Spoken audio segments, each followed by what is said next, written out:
आज हमारे बीच में डॉक्टर आलोक सागर गौतम जी हैं। इस प्रोजेक्ट की एक आधारशिला जो मिनिस्ट्री ऑफ अर्थ साइंस से इस प्रोजेक्ट को लाया गया है।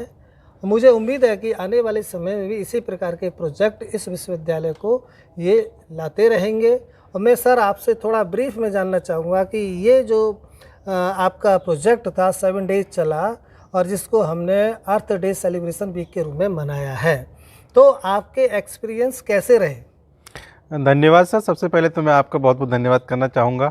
कि आप हमारे एक आयोजन समिति के मेंबर तो रहे ही हैं, साथ ही आपने लगातार 7 दिन तक जिस तरीके से कवरेज जो है लगातार रखी है और जो भी हमारी एक्टिविटीज़ हो रही हैं और उसमें जो है आप लगातार अपनी यूट्यूब चैनल जो department education school of education का है उसमें आप लगातार सारी एक्टिविटीज़ को जो है डाल रहे हैं। सर आपको पहले तो सबसे पहले बहुत बहुत धन्यवाद।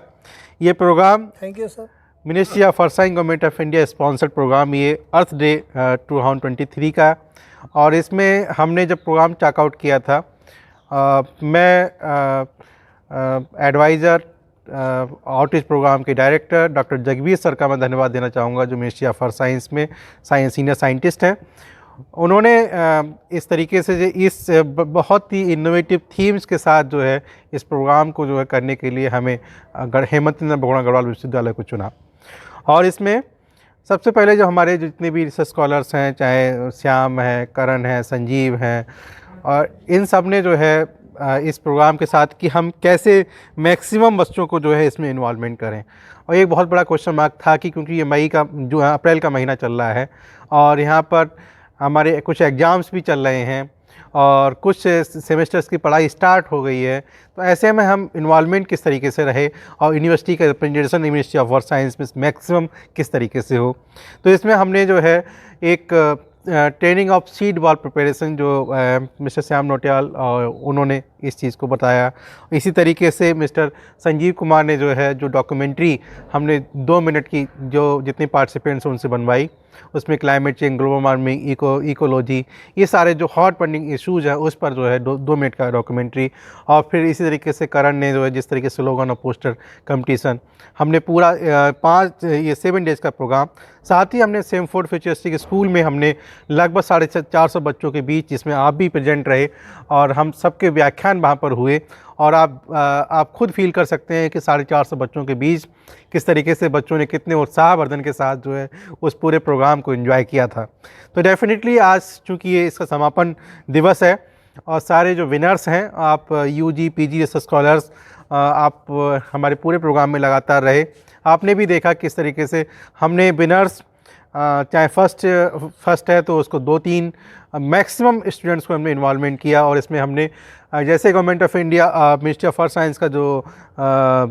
डायरेक्शंस मिली थी हमें, उसमें ये था कि हम इसमें स्टेशनरी हम इसको प्रोवाइड कराएंगे। तो हमने स्कूल के कुछ बैग्स हैं जो कॉलेज बैग्स होते हैं वो, और इसी तरीके से कुछ हमने जो डॉक्यूमेंट फाइल होती है जो बच्चे उसको यूज़ करें, कुछ डायरीज़ हैं, इस तरीके से हमने सब बच्चों को जो है आज पुरस्कार वितरण किया।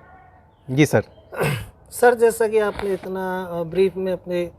प्रोग्राम के बारे में बताया, लेकिन मेरा एक सवाल आपसे है कि आप डिपार्टमेंट ऑफ फिज़िक्स से बिलोंग करते हैं, लेकिन in collaboration with others department जैसे सीड साइंस है, आपका योगा डिपार्टमेंट है, आपका फॉरेस्ट्री है, आपका एजुकेशन है, तो ये आइडिया सर आपको कहाँ से आया? देखिए, फिजिक्स डिपार्टमेंट जैसे कहा जाता है फिजिक्स मूव्स वर्ल्ड अराउंड, हर जगह फिजिक्स है, और हम लोग न्यू एजुकेशन पॉलिसी के एरा में जो है इंटर कर रहे हैं। एनईपी 2020 का जब से हमारे विश्वविद्यालय में भी जो है जिस तरीके से एनईपी लागू हुआ है, और अब सब्जेक्ट बाउंड्री जो है हम लोग के लिए ब्रेक करनी होगी। और चूँकि किसी भी तरीके का प्रोग्राम है, हम फिजिक्स के हैं, डेफिनेटली हमारा जितना भी, चूँकि हमारा रिसर्च भी एटमॉस्फेरिक साइंस पर, एटमॉस्फेरिक फिजिक्स पर है, तो हम बात कर रहे हैं यहाँ पर अर्थ डे की, तो डेफिनेटली हमारा डायरेक्ट इन्वॉल्वमेंट है। यहाँ पर हमारे रिसर्च स्कॉलर्स चाहे लाइटनिंग पे रिसर्च कर रहे हैं, हमारे रिसर्च स्कॉलर्स एटमॉस्फेयर केमिस्ट्री पे काम कर रहे हैं, हमारे रिसर्च स्कॉलर्स एरोसोल्स आयंस पे काम कर रहे हैं। तो ये तो एक पार्ट था कि फिजिक्स का है। अब जैसे आप हैं, आप डिपार्टमेंट एजुकेशन से हैं, तो एजुकेशन एक ऐसा सब्जेक्ट है जो हर जगह इन्वॉल्वमेंट है, और आपने जिस तरीके से हमारे पूरे प्रोग्राम्स को जो है आपके लेक्चर सेमफोर्ड फ्यूचर से स्कूल में भी हुए, और आपने जिस तरीके से उन बच्चों को जो है बहुत जो कोर पॉइंट्स है वो आपने समझाए, और ऐसी तरीके से आप देखेंगे डॉक्टर किरण वर्मा मैडम जो कि योगा डिपार्टमेंट से हैं और उनका सपोर्ट है। डॉक्टर दीप्ति प्रभा मैडम हैं जो कि सीड साइंस से हैं। हम लोग सीड बॉल्स की प्रिपरेशन की बात कर रहे थे, तो उन्होंने जिस तरीके से कितने टाइप्स की मिट्टी हमें यूज़ करनी है, क्या उसका रेशियो रहेगा, तो और किस तरीके की बॉल्स बनेंगी, सीड्स कौन कौन से होंगे, कौन से सर्वाइव करेंगे, और उन्होंने अपना एक्सपर्टाइज दिया। साथ ही अगर आप देखेंगे doctor Laxman Kandari senior program officer, उनका महत्वपूर्ण योगदान रहा, क्योंकि उन्होंने एक बहुत बड़ा कंसेंट हमें दिया था कि हम भी एक एनएसएस के कोलैबोरेशन में जो है ये प्रोग्राम जो है हम ऑर्गेनाइज़ करेंगे। तो देखा जाए तो हम मैक्सिमम जो सब्जेक्ट्स थे वो इन्वॉल्वमेंट हुआ। और इंटरेस्टिंगली अगर आप देखेंगे तो सारे सब्जेक्ट्स जो स्टूडेंट्स ने, अगर आप आईटी के हैं, चाहे इंजीनियरिंग के हैं, चाहे प्योर साइंस के हैं, चाहे आर्ट्स के हैं, आप देख रहे होंगे अनुराग जो कश्यप लड़का है उसने फर्स्ट डिवीजन जो बीपीएड का बालक है, तो फिजिकल एजुकेशन का बालक है। और आप जब असेसमेंट हो रहा था तो हम लोग किसी तरीके से जो है ये नहीं कह पा रहे थे नहीं इसको फर्स्ट नहीं मिलना चाहिए। तो ये बच्चों का जो डेडिकेशन जो दिखता है हमारे अर्थ डे के सेलिब्रेशन के लिए, और जो कल का जो सीड वॉल्स का पूरा आपने जो कवरिंग की हुई है, आप देख रहे थे कि हम लोग खूब तेज़ दोपहरी में भी जो है हम लोग यहाँ पे लगातार काम कर रहे थे। तो डेफिनेटली ये सारे जितने भी मेंबर समाज से जुड़े सर मेरा आपसे अगला प्रश्न ये है कि सीड बॉल्स का जो आइडिया या कॉन्सेप्ट आपको कहाँ से मिला, तो इसका थोड़ा सा आप इस पे एक प्रकार से बच्चों को हमारे दर्शकों को बताइए। देखिए मैंने बताया है, फिर मैं दोबारा ही बता रहा हूँ इस बात को कि